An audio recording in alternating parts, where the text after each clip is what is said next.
let's go back to your comments on collecting, museum collections, collecting of color photography, and your relationship with dealers, your non-relationship with dealers. I think the state of the art right now is that the buying audience is obsessed with postmodernism as though postmodernism were the last statement in art. And that's the way the market's treating it. And I guess my perspective at this point, being the age I am, is that in the 60s, I remember it was going to be op art was the end, the beginning and the end of all art. That was the new thing. And then there was photorealism in painting. Then that came in. And for 4 or 5 years, there wasn't an exhibit anywhere that wasn't just photorealist painting. If you didn't paint photorealist, you weren't even considered or talked to. And I think that there's a similar faddism. I don't discredit the precepts of postmodernism, but I think there's a tremendous faddism among young artists to get into what they see as a money-making market. And they're not making art, they're making products. And they're conforming the products to the play of the market. So to me, that's not really art. That's just manipulating the market by inventing a product that you can sell to the market because the market is foolishly buying anything that falls within that genre. And I think there is some very important postmodernist work out there, but I think that maybe as much as 60% of it is the most dismissible stuff I've ever seen. And I think that's probably true of every movement, so I don't know that that's all that different. It's just discouraging when a movement is so comprehensive as postmodernism because it eclipses everything and it pushes everything out of the galleries, and you don't have the healthy diversity that you would normally have if curators were throwing lots of different ideas into the exhibit scene. You know, now it's just lockstep. It's Uda Barth and it's Bill Eggleston and it's, you know, and some of these guys are really interesting. Like I like Struth's work very much. Andreas Gursky I think is brilliant. Some of it just leaves me dead cold. And as a photographer, and you and I were talking about this, a lot of it is pointedly, antagonistically not good photography. That's its point. But that doesn't make it great to look at either. And to me, it's still just completely dismissible. Even though there's an issue, art is visual, and you either like it or you don't like it based on a visual response. The battle right now seems to be between intellectual art and visual art, you know, and which is art, or are they both? Do you think that your work has been bypassed? Your in terms of color, in terms of classicism, in terms of how it's understood from an effort point of view? I don't know if the term is bypassed so much because I'm one of the few lucky ones that has gotten into major collections and into major shows. And I have good galleries that represent me. You weren't at Photo LA. With regards to Photo LA, yes, I would say there is no interest or very little interest in the kind of work that I do at Photo LA, primarily because the galleries at Photo LA are trying to cash in on the postmodernist market. And they don't really know what that is, but they will jump at anyone that looks like they're selling well and try to get them into their stable. And then as soon as that person cools off, they'll dump them and find someone new, and the rotation is really high. I mean, if you'd gone to 4 or 5 Photo LAs, you know, you would see people like at a Photo LA 5 years ago that looked like they were the new gods. You know, they were going to be the reigning dominant effect in photography for another decade. And by the next year, you can't find a single gallery that's representing them. So it's very faddish, and it's just the way things are, and I don't think I've been overlooked. I just try to. I'm not making art for the sake of its commodityness. I'm making it related to projects and purposeful things that I think are important, and I just keep on doing what I'm doing, and in the end, I think I will have that recognition because the fad will be over, and then they'll go back just as they have with all periods in the arts where people doing other things were excluded from the principal movement. And then they'll say, oh my God, look at all this other stuff that was going on. It wasn't just about, Impressionism. It wasn't just about the colorist movement. It wasn't just about Cubism. Van Gogh was out there on his own. He didn't fit in with anybody. Right. He had a couple of friends in one of the movements, but basically he was off on his own. Klimt was kind of off on his own. He was part of a school, but he was really off on his own. So many of these people have chosen to work for themselves and not because the market is there.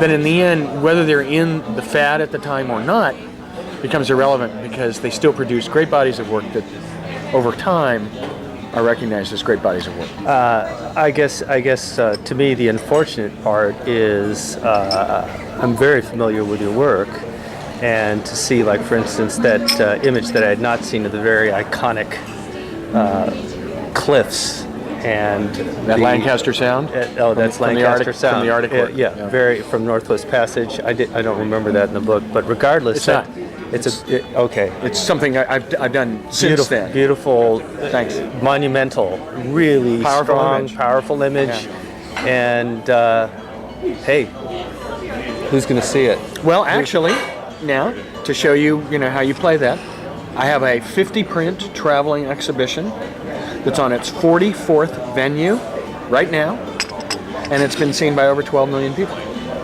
Great. It's been out there 5.5 years, and it opened at George Eastman House in Rochester. Okay. So, that's where I'm saying I'm like in this weird, I'm not in postmodernism, but I have enough respect from curators and artists that I'm at the edge of it all. So I'm not hot right now, but I'm not dismissed either. Right. I'm tolerating. And frankly, you'd be really foolish to ignore me because I've produced too much work, and too much of it has had really big impact. You can't really ignore it that I'm here, whether you like my work or not, simply because I've done some really important work. In terms of important work, by luck, I'm got invited into amazing projects. But right. Well, the Tongass was I think the seminal and a very important project. Yes. How do you feel now that the Tongass is coming back under pressure to be logged, and now your work saved it for, let's say, helped to save it for a bit of time, and now here we are again under attack. I think it's been under attack since the passage of the bill. I don't think it ever changed. I think Newt Gingrich's Congress attacked the Tongass Timber Reform Bill, and the Clinton administration helped stave off some of the attacks, but the bottom line is the attacks have never stopped, and the battle over the Tongass has been ongoing since before that book was written, and the fact that the book came out and passed the legislation and changed some of the practices didn't change the attack. The attack is still there. So that, to me, it's never ended, and it's not coming back. Right. It's just ongoing. Right. So the war is just an ongoing thing. Yeah, it's just an ongoing war. It's like a very, very long guerrilla war. What do you think about the permafrost disappearing rapidly? And I remember your talk on the Arctic. And of course, it's easy to overlook something that's so far away, and people are unfamiliar with what are you trying to do there? What battle are you fighting? Well, I think if you're going to talk about the permafrost and some of those things, they connect to my Arctic exhibit, which we were just discussing as having traveled a lot. And the whole Arctic exhibit, in its text presentation, discusses global warming and the changes that are being wrought on Alaska and the higher Arctic and the Canadian Northwest Territories. So I use the pictures to bring people to know the Arctic better because, as Barry Lopez said in Arctic Dreams, which inspired me to start that work in the first place, Lopez said that the Arctic was going to be sacrificed to industry, who clearly coveted it, because Americans didn't know how beautiful it was. And he challenged American artists and writers to rise to the occasion and to represent the amazing Arctic landscape in an appropriate fashion so the public would know.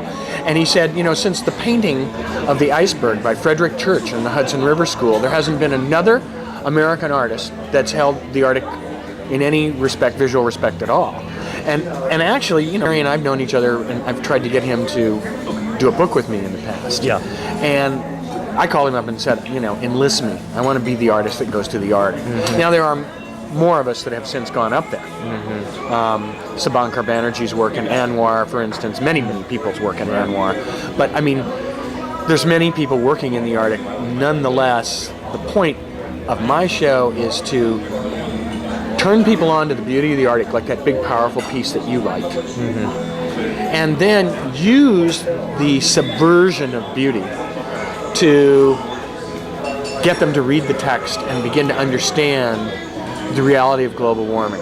And I don't care whether you're part of the neoconservatives or the born-again Christians or the Armageddonists or whatever this new public mandate that the government believes it has is. The bottom line is there is global warming and it's changing things.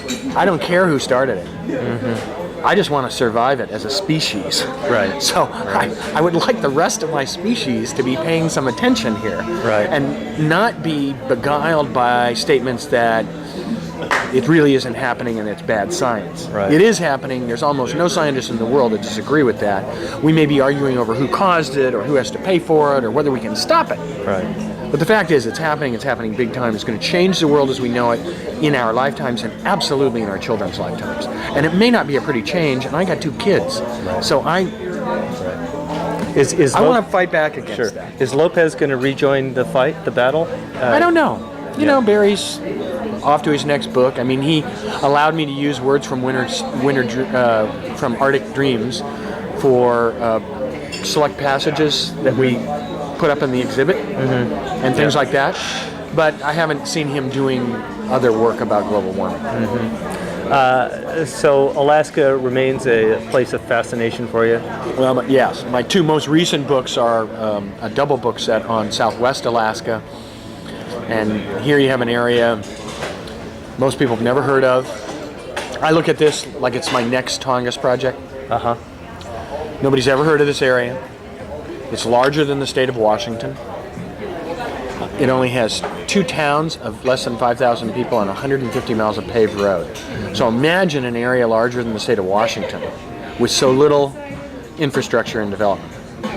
It consists of 3 national wildlife refuges, 2 national parks, and the largest state park in the state. Most people couldn't name any of them. It's the most productive salmon habitat in the history of the world in terms of sheer numbers. At a time when fresh wild fish is at a premium and in most cases can't be found any longer. Almost all fish is farmed. So this is an incredible health resource that America owns and should manage for its own benefit in the future. And current governor of Alaska, former senator to Alaska and chair of the Senate Energy Committee, has proposed building the largest oil refinery complex in North America, 50 miles from the state park, and lacing all the parks with support roads for the refinery. And now, at the headwaters of one of the very best of all the big fishing streams, one of the most polluting mining operations in Canada has struck an agreement with the government to open something called the Pebble Mine, which, if allowed to go forward and completed, will be the largest open pit tailings mine in the world, as though all the others aren't a problem. Right. And so let's build another one. Right. I mean, that's the reality. So here is not a timber cutting circumstance, but an oil development, mine development circumstance, very much like the Tongass, in a very wild area, in an area with a very small economy, so it's easy for corporate power to make its way. And it's just another battleground for me. Right. And I think it's an inappropriate assessment of the assets, and that the public won't be able to make a crucial judgment if they don't know more about the place. So the reason for the 2-book set is to bring them into that country, as quickly as possible, and at least, or hopefully, turn them on enough so they will be engaged. You've been fighting these battles for a long time, and I wonder if sometimes you feel like you're swimming against a tide, an enormous tide, and then the next question is of course, I know you're having a good time out there, so well, that's the saving grace. I do feel like I'm swimming against, and in fact, in recent years, an increasingly dangerous, ugly tide. A very anti-environmental, anti-biology science, couldn't care less about habitat sort of mindset. So I do feel that it's, just a long, hard row. But, and I started doing this 30 years ago, you know that. I still say the same thing in my mind that I said then, because it didn't look necessarily any better back then than it does now. There was still a lot of, bleak, unsure futures. And the position I take is I think one that was originally put forward by what was that? I'm trying to think of the group. Earth Island Institute? No. The they used to dress up as orcas and block traffic and Greenpeace? No. The Earth. Oh well, I'm Earth First? Earth First. Thank you very much. Now they've disbanded and they aren't on my tongue all the time. Anyway, Earth First said that you really only had two choices, and I think it was Dave Foreman or one of them that just threw this one out, and he said you either lay down in front of the machine and let it run over you, or you monkey wrench. And the point was in saying monkey wrenching is you get up and fight back. In their case, it was the suggestion you try to wreck the machine so it can't progress.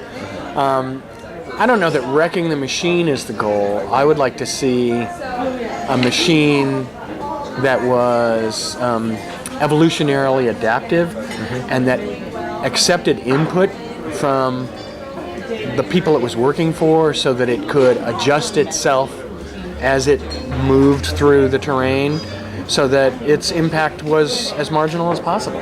I don't oppose development. I don't oppose better incomes for small villages that don't have a lot of assets. I'm not a protectionist in that sense. But to just have one point of view about how something can be developed to the exclusion of all other points of view, regardless of the legitimacy of the argument, is totalitarian. Right. And I do fight back against that.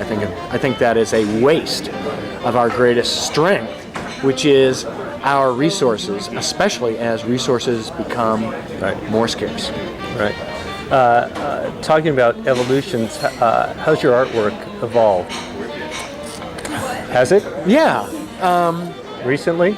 Yeah. In sort of subtle ways. I'm still... we can go through the whole retrospective from the No, but that's not necessary.